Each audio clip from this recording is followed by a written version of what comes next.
And our last presenter is Alvino Wildschutt, Infrastructure Program Specialist from DBSA, Development Bank of South Africa.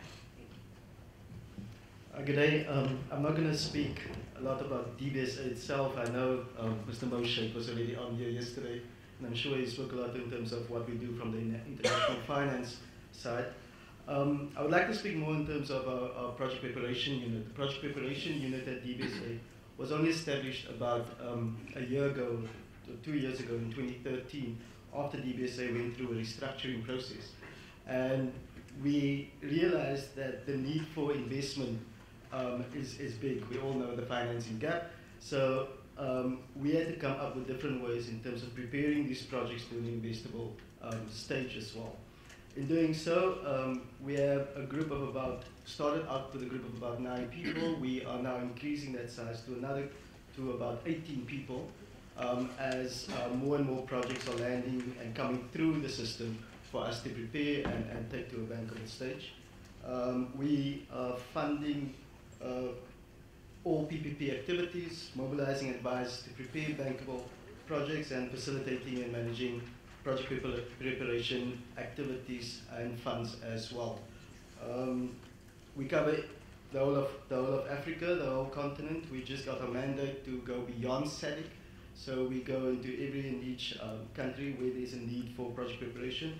There's an application process that needs to be followed, and it's the basic info in terms of where does it fit within our strategy, within our mandate. Our 5 key sectors, as was probably mentioned as well before, or 4 key sectors is the transport, the energy, the water, and the ICT sector. And then we also have the strategic relations with the NAPID agency, World Economic Forum. We recently just completed the Central Corridor market sounding with the World Economic Forum and NAPID agency, AU, and African Development Bank, where we went through the Central Corridor and basically packaged all the projects. There was about 121 projects identified on the list initially. We brought those projects down to about 23 projects, which we consulted closely with the 5 key governments, and package these projects, and I know Uto Capital was here, package these projects in such a way that it can be presented to investors and for the Central Corridor Transport Facilitation Agency to take these projects forward, create a work plan, and see how we can prepare these projects to an investing stage or bankable stage as well. I think I'm going to just leave it there for now, and then if there's another question that comes up. No, and it's wonderful to know that's available.